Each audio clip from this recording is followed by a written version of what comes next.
I chain smoke and I say fuck a lot. But I accept myself for the way I am. I accept you too. Viewer discretion advised. FBI releases Finder's files after 3 decades. Declassified investigation linked to Tallahassee child abuse case. Federal agents concluded there was no evidence of criminal activity and dropped the case against the Finders. It would have been swept into the annals of the FBI case history, except for a Stuart, Florida resident named Skip Clements, who had been researching the Finders for years. He claimed the U.S. Customs Service called off the investigation at behest of the CIA, which he said was using the commune as a front to train agents. He even convinced at least 2 members of Congress to look into it, and it sparked a Justice Department investigation. Both congressmen have since died. Another document said a customs agent who asked to review evidence in the case was told it was a CIA internal matter. First off, thanks to Ben's Muircroft and Majestic Angel for helping me look into this stuff. It's a very complex case, as you may know. To save time, and because it's done so well, instead of me reading a backstory, I used a clip from a book called Operation Mind Control by Walter H. Ballard. So check this out. According to a Customs Service memorandum, the CIA and FCIA, or Foreign Counterintelligence Agency, a distinct and autonomous organization within the FBI, were both involved in a mysterious group with behavior similar to the one in Nebraska. Known as the Finders, CIA ownership of this organization was kept secret for 7 years after local law enforcement uncovered its practice of child abduction, kiddie porn, ritual abuse, and slavery. In early February 1987, an anonymous tip to the Tallahassee, Florida police brought cops out like bloodhounds. The caller said 2 well-dressed men seemed to be supervising 6 disheveled and hungry children in a local park. The 2 men were identified as members of the Finders. They were charged with child abuse in Florida. The customs agents determined that the children may have been en route to Mexico from Washington, D.C. Customs had been contacted because police officers suspected the adults of being involved in child pornography, and they knew the Customs Service had a network of child pornography investigators in their Child Pornography and Protections Unit. When the customs agents came on the scene, police had 2 well-dressed white males, Douglas Edward Ammerman and James Michael Howell. The 6 children were identified with full names, but we shall use only first names since they are definitely innocent. The children were Mary, age 7, Max, age 6, Benjamin, age 4, Honeybee, age 3, BB, age 2, and John Paul, age 2. All were taken into custody. According to the customs memorandum, the children were poorly dressed, bruised, dirty, and behaving like animals in a public park in Tallahassee when they were taken into custody. The subjects were living in a white 1979 Dodge van with Virginia plates. When taken into custody, the adult white males refused to cooperate. One of them produced a business card with a name on one side and a statement on the other. The statement indicated that the bearer knew his constitutional rights to remain silent and that he intended to do so. Upon interviewing the children, the memorandum said, the police officers found that they could not adequately identify themselves or their custodians. Further, they stated they were en route to Mexico to attend a school for smart kids. The children were unaware of the function and purpose of telephones, televisions, and toilets, the memorandum said. The children stated they were not allowed to live indoors and were only given food as a reward. One wonders for what. In the van, the Tallahassee police discovered large quantities of records, computer disks, and a U.S. passport. From some of the records, the police obtained identification of the 2 adults and partial identification of the children. This led to search warrants of 2 Washington, D.C. addresses owned by the Finders Group. An informant gave the police information regarding a cult by that name, operating at various businesses, one of which was a warehouse for the children. The information was specific in describing blood rituals and sexual orgies involving children, and an as-yet unsolved murder in which the Finders may be involved, the memorandum said. With the information provided by the informant, detectives were able to match some of the children in Tallahassee with the names of children alleged to be in the custody of the Finders, the memorandum said. During the execution of the warrant at 3918 and 3920th West Street, the memorandum said, I was able to observe and access the entire building. I saw large quantities of children's clothing and toys. The clothing consisting of diapers and clothes in the toddler to preschool range. No children were found on the premises. There were several subjects on the premises. Only one was deemed to be connected with the Finders. Stuart Miles Silverstone was renting space to other tenants. He was located in a room equipped with several computers, printers, and numerous documents. Cursory examination of the documents revealed detailed instructions for obtaining children for unspecified purposes. The instructions included the impregnation of female members of the community known as finders, purchasing children, trading, and kidnapping.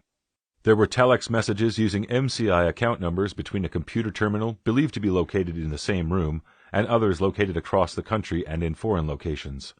One such telex specifically ordered the purchase of 2 children in Hong Kong to be arranged through a contact in the Chinese embassy there. Another telex expressed an interest in bank secrecy situations. Other documents identified interests in high-tech transfers to the United Kingdom, numerous properties under the control of the finders, a keen interest in terrorism, explosives, and the evasion of law enforcement. Also found in the computer room was a detailed summary of the events surrounding the arrest and taking into custody of the 2 adults and 6 children in Tallahassee, Florida, on the previous night. There were also a set of instructions which appeared to be broadcast via a computer network, which advised participants to move the children and keep them moving through different jurisdictions, and instructions on how to avoid police attention. At the other Washington address, the customs agent writing the memo was again granted unlimited access to the premises. I was able to observe numerous documents which described explicit sexual conduct between the members of the community known as finders. I also saw a large collection of photographs of unidentified persons. Some of the photographs were nudes, believed to be of members of finders. There were numerous photos of children, some nude, at least one of which was a photo of a child on display and appearing to accent the child's genitals. I was only able to examine a very small amount of the photos at this time. However, one of the officers presented me with a photo album for my review. The album contained a series of photos of adults and children dressed in white sheets participating in a blood ritual. The ritual centered around the execution of at least 2 goats. The photos portrayed the execution, disembowelment, skinning, and dismemberment of the goats at the hands of the children. This included the removal of the testes of a male goat, the discovery of a female goat's womb and the baby goats inside the womb, and the presentation of a goat's head to one of the children, the memo said. Further inspection of the premises disclosed numerous files relating to activities of the organization in different parts of the world. Locations I observed are as follows: London, Germany, the Bahamas, Japan, Hong Kong, Malaysia, Africa, Costa Rica, and Europe. There was also a file identified as Palestinian. Other files were identified by member name or project name, the projects appearing to be operated for commercial purposes under front names for the finders. There was one file entitled Pentagon Break-In, and others which referred to members operating in foreign countries. Not observed by me, but related by an officer, were intelligence files on private families not related to the finders. The process undertaken appears to have been a systematic response to local newspaper advertisements for babysitters, tutors, etc. A member of the finders would respond and gather as much information as possible about the habits, identity, occupation, etc. of the family. The use to which this information was to be put is still unknown. There was also a large amount of data collected on various child care organizations. The warehouse contained a large library, 2 kitchens, a sauna, hot tub, and a video room. The video room seemed to be set up as an indoctrination center. It also appeared that the organization had the capability to produce its own videos. There were what appeared to be training areas for children and what appeared to be an altar set up in a residential area of the warehouse. Many jars of urine and feces were located in this area. I should also mention that both premises were equipped with satellite dish antennas. U.S. Customs interests, the memo concludes, now lie in the purpose behind the inquiries into bank secrecy laws, and the purpose of the organized procurement and smuggling of children across the U.S. international borders. The possibility still exists that the children are being smuggled for a primary or secondary purpose of producing child pornography. Other agencies with interest may be the Internal Revenue Service, the Immigration and Naturalization Service, the Department of Commerce, the Department of Defense, and the FBI. The FBI is already involved in the investigation of the transportation of the children already discovered across state lines as it pertains to the Mann Act. In an attached memo dated April 13, 1987, the cryptocracy's secret unraveled. Referring to the previous memo by date and description, subject Finders from Special Agent, this memo reads, "I spoke to a third party who was willing to discuss the case with me on a strictly off-the-record basis. I was advised that all the passport data had been turned over to the State Department for their investigation. The State Department in turn advised Metropolitan Police Department that all travel and use of the passports by the holders of the passports was within law and no action would be taken. This included travel to Moscow, North Korea, and North Vietnam from the late 1950s to mid-1970s. The individual further advised me of circumstances which indicated that the investigation into the activity of the finders had become a CIA internal matter. The police report has been classified secret and was not available for review. I was advised that the FBI had withdrawn from the investigation several weeks prior, and that the FBI Foreign Counterintelligence Division had directed the police not to advise the FBI Washington Field Office of anything that had transpired. No further information will be available, no further action will be taken. An attached chronology points out that the CIA made one contact and admitted to owning the Finders organization as a front for a domestic computer training operation, but that it had gone bad.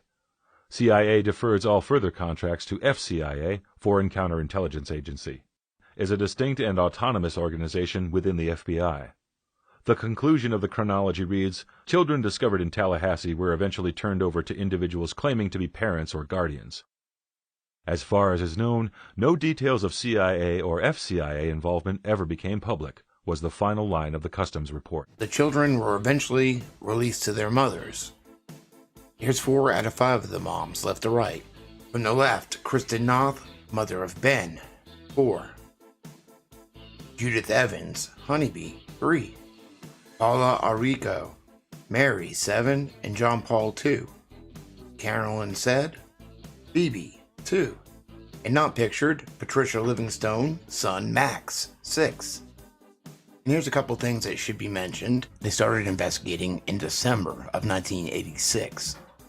That's why they took off with the kids. An investigation of the group began last December of 1986 with a complaint of child abuse, sexual abuse, and that it was some kind of satanic cult. But we were never able to prove any of the allegations. They were tipped off they were going to be investigated, and that's why the kids were on the road in the first place. Also worth noting is there was a hole found in the basement of the duplex in DC. Where have I heard that before? Detective Bradley expressed concern about some info from 3 sources about a hole that was discovered in the basement of the W Street house. Neighbors said a number of persons had visited the 2-story colonial-style home, saying they were looking for the Chinese embassy. They were always Oriental, said Dan Mulholland, a medical student who lives 2 doors down from the home. On one occasion, a man who was looking for the finders said that the address had been advertised in Europe as a youth hostel. Another neighbor, Nancy Wright, said a girl had come to her home and asked directions to the finder's house, but she said she had seen the address on a notice at a bus station advertising a youth hostel. Police investigator Cheryl Wigand told the Tallahassee Democrat on Saturday night that more than one of the children had been sexually abused. In Virginia, the authorities said they had completed their part of the investigation by searching 5 places in Madison County where members of the group were said to have occupied farms and homes. When they were searching the Virginia farms, they found cages for children.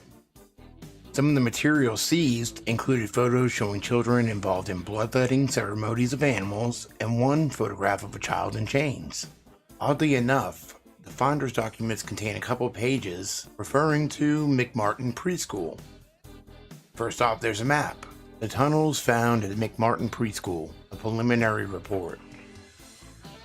45-foot tunnel.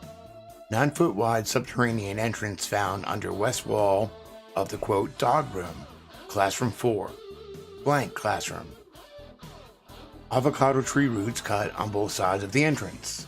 Disney bag, copyright 1982, found 4.5 feet below the classroom floor, and 3 to 6 inches in from entrance and under foundation, classroom 4.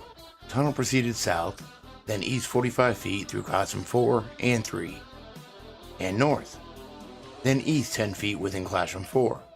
Tunnels were 30 inches wide, 44 to 46 inches deep, with the top of the tunnel 30 inches under the classroom floor. What's that, about 2.5 by 3.5 feet or something? 4 large upright containers were found in the tunnel under the arch, obviously hand-placed. A 9-foot wide chamber was found along the tunnel. Tunnel features made it evident that tunnel was hand-dug.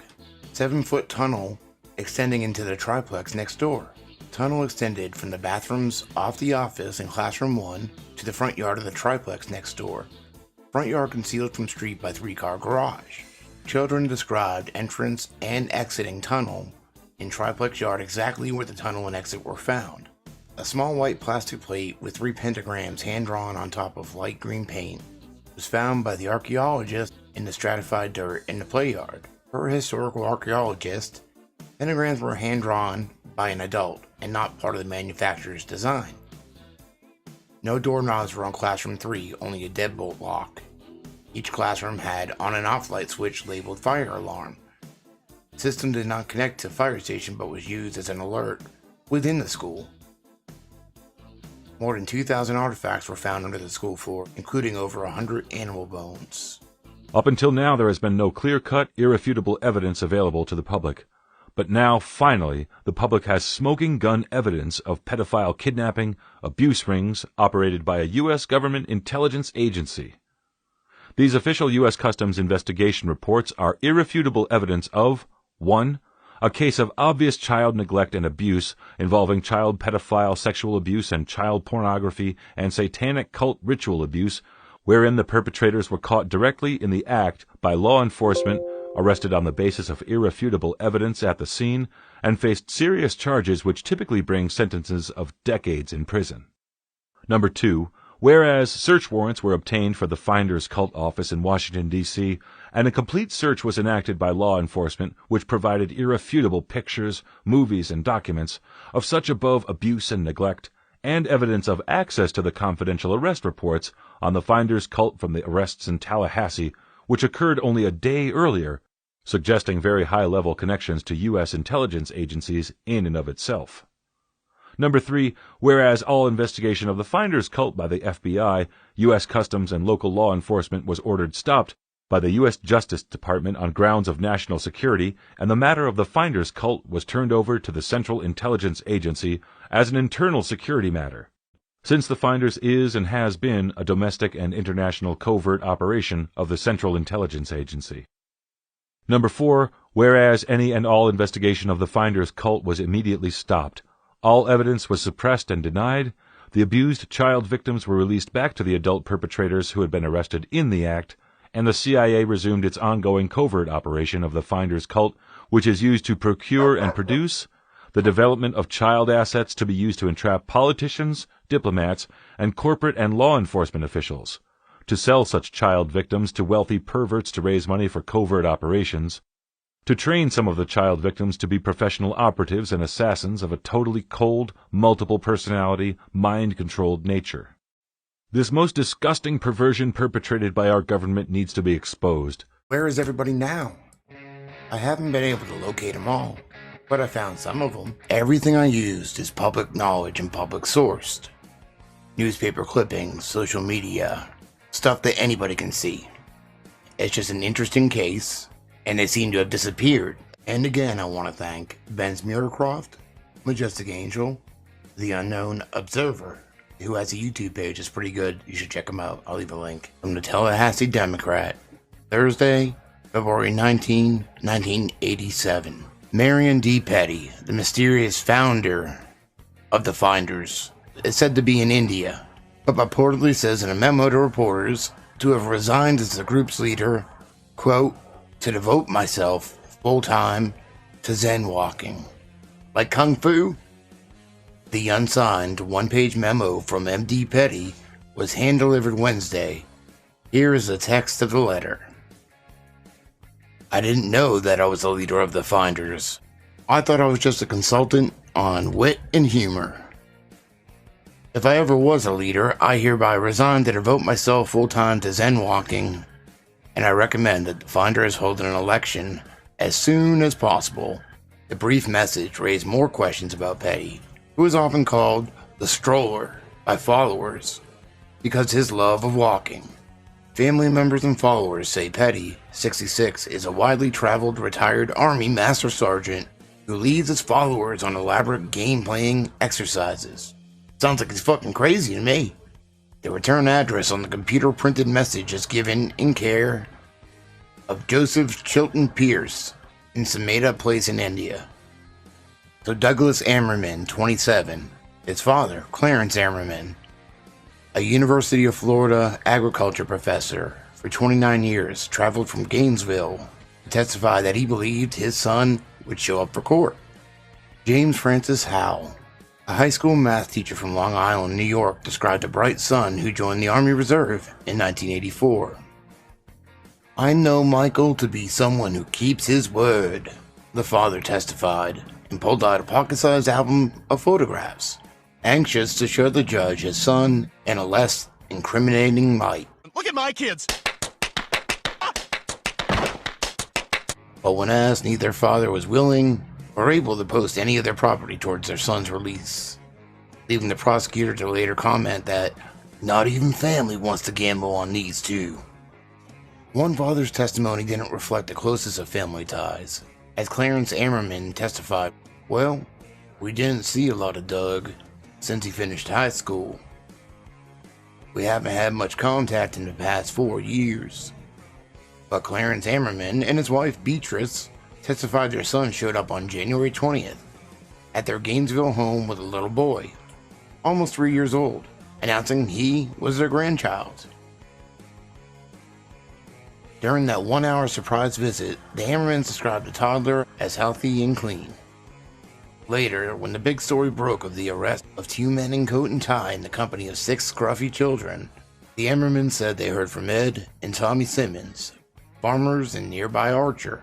The Simmons told the Ammermans, a lot of M's in these people's names, that shortly before their Tallahassee arrest, Doug Ammerman and Michael Howell and 6 healthy-looking children had been camping on the Simmons farm. Meanwhile, testimony from 2 women who say they're the mothers of 3 of the children, Patricia Livingstone, it's actually Livingstone, this one got it wrong, and Paula Errico, unearthed a few more details of the shared parenting style of the Washington, D.C.-based Finders community. Asked if they gave permission for a trip all the way to Mexico, the destination the defendants gave police, both mothers insisted they had total faith in the men, no matter how far away they traveled. And Errico, who named her 7-year-old girl Jordan, but lets the child call herself Mary, testified that rather than enroll her to school, she educates her daughter at home. Errico's other child, 2-year-old John Paul, also was on the trip.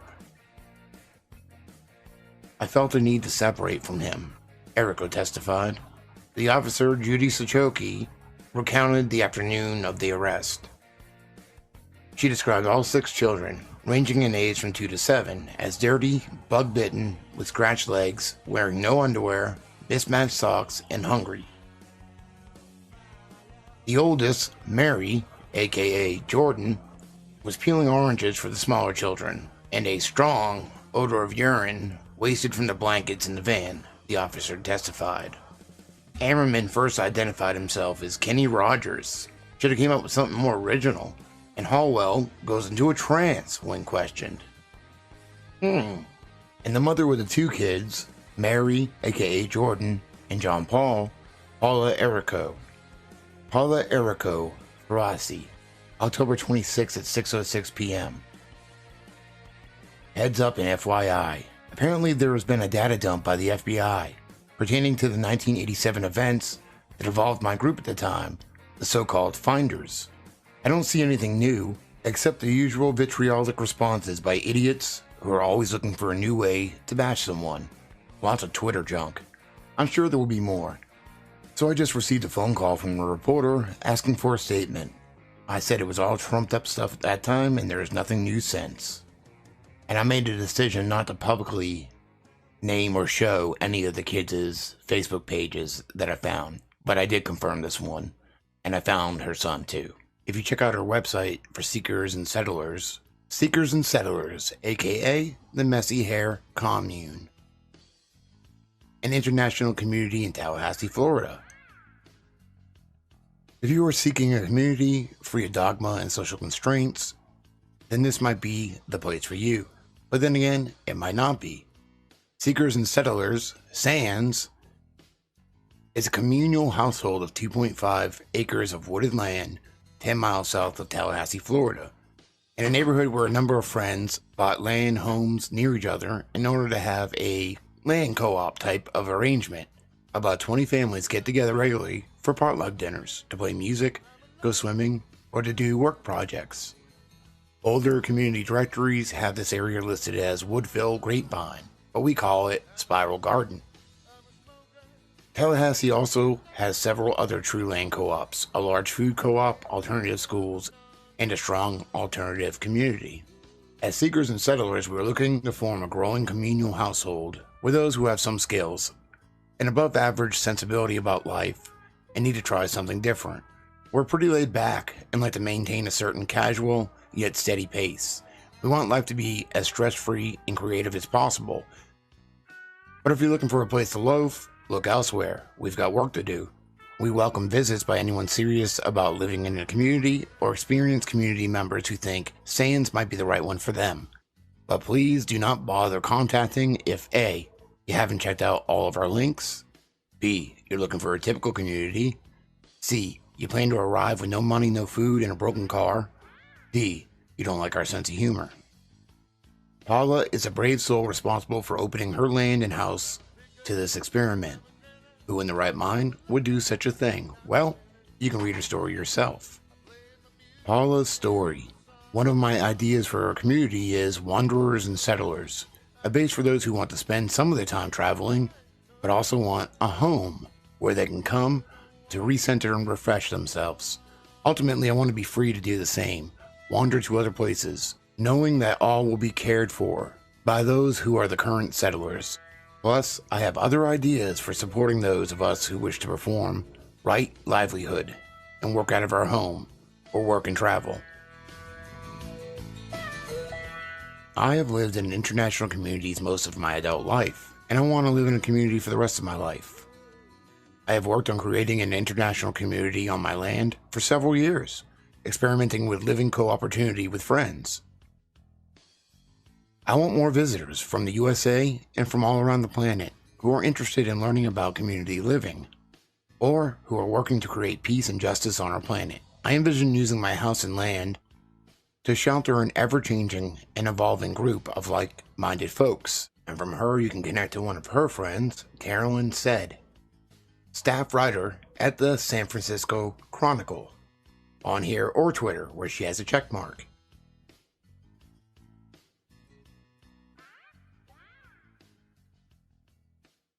Although I have not been able to confirm her son, BB, and he's one that I haven't been able to find yet, but it probably wasn't his real name anyway. And from Paula's page, we can also find her ex-husband and father of one of her kids, John Paul.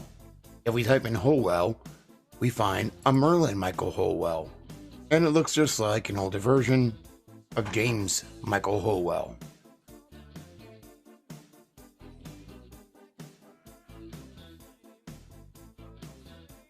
And it is, I've confirmed it.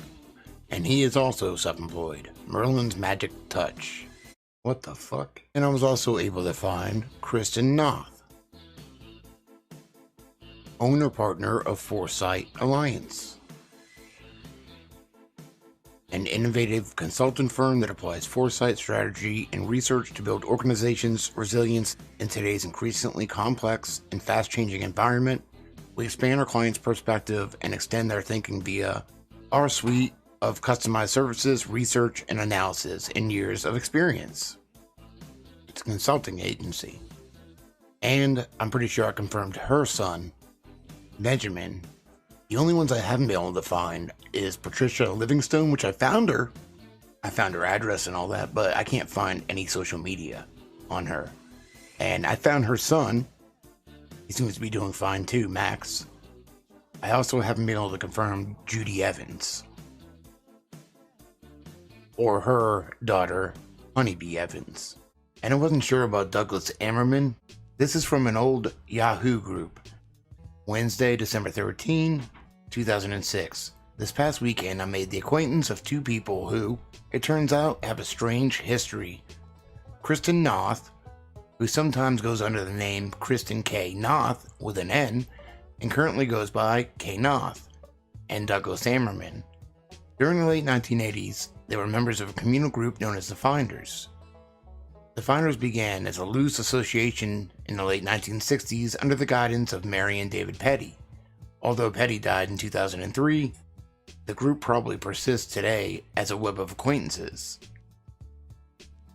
One can find quite a lot of material on the internet about the Finders, but almost all of it consists of reprints and rehashes of a series of news articles dating from 1988, when the Finders had their only run-in with the police. It was 1987, but he was close. I met Noth and Ammerman during the first 3 days of the week of December 10th, 2006. My fiance and I moved to Floyd, Virginia in February, and we were trying to convince my son to move to Floyd. He was visiting with us to look at houses for rent. Noth had placed an ad in the Floyd Press for some property she was just finishing purchasing. My son and I met her at the property, and he was inclined to rent the place. We had Noth and Ammerman over to our house the next evening and gave them a check for the first month's rent and deposit. But there were several unusual details about the arrangements that bothered us. Oddest was that they insisted that there be no written rental agreement, that all business be conducted on the basis of mutual trust. I had trouble sleeping that night, and out of curiosity, began Googling Noth and Ammerman. With only a little effort, I found an abundance of discomforting news reports and lurid speculation. I didn't know what to make of any of it, but being leery of getting involved in an open-end rental in what could, at the very least, have been a scam, we decided to cancel the arrangement. I called Noth the next day with a concocted story about my son changing his mind about moving to Floyd, returned the keys to the property, and got my son's check back. This was my only personal contact with anyone connected to the Finders. I started making detailed notes of my meeting with Noth and Ammerman in case additional complexity should arise, and I include these notes at the end of this memo.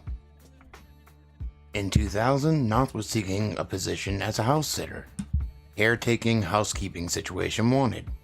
Kristen K. Noth, noth@his.com. Professional couple with property management experience and excellent references available for caretaking/house sitting for exceptional people and properties in DC, short or long term. That's kind of scary.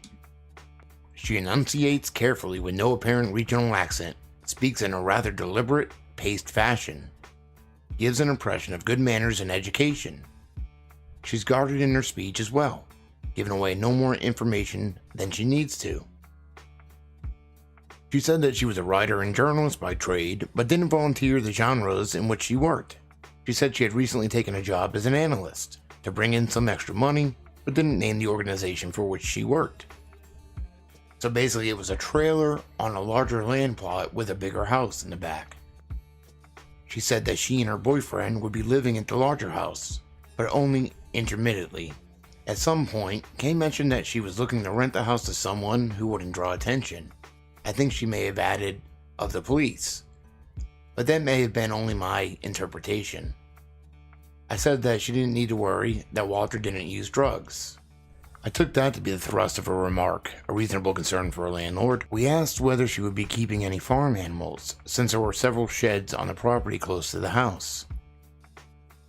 She said her and her boyfriend were thinking about buying 2 or 3 goats, but they'd keep them in the paddock across the driveway, well away from the house.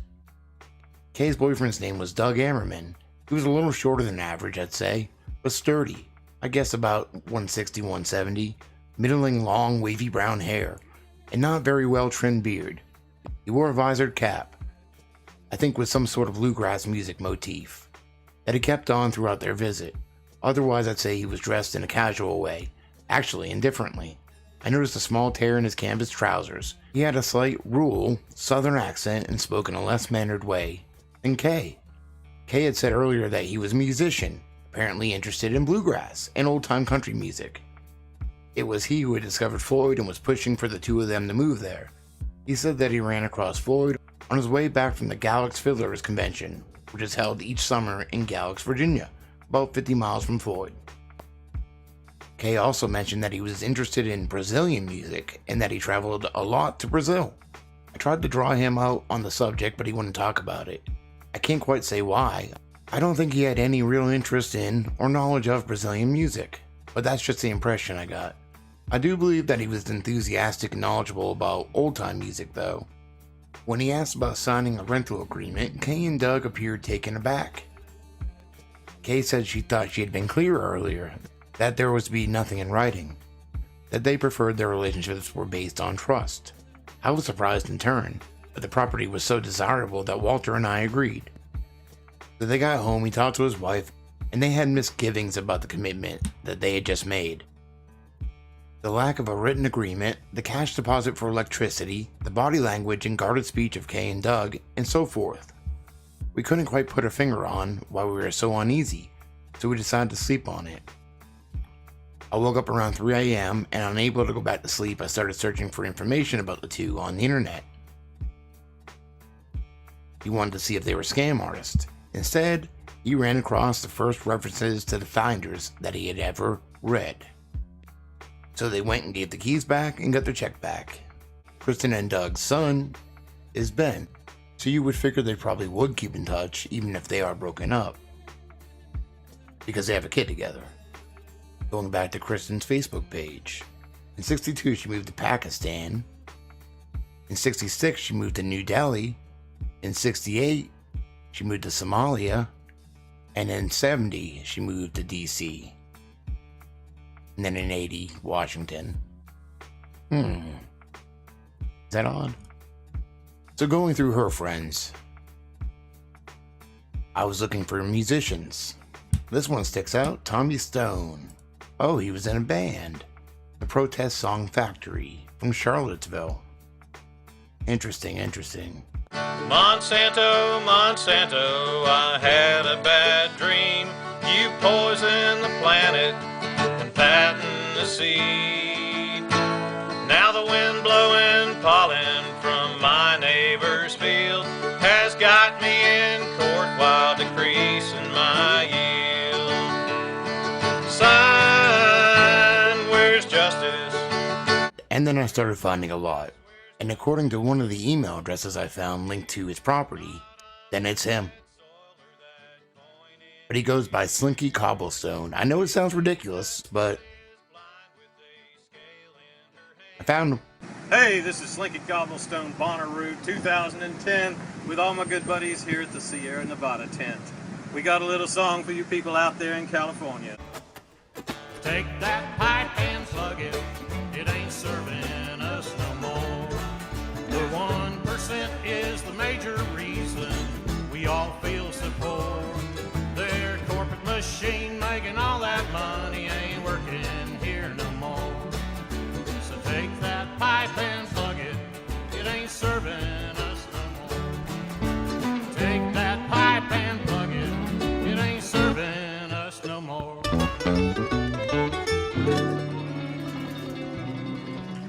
All right, thanks. Yeah!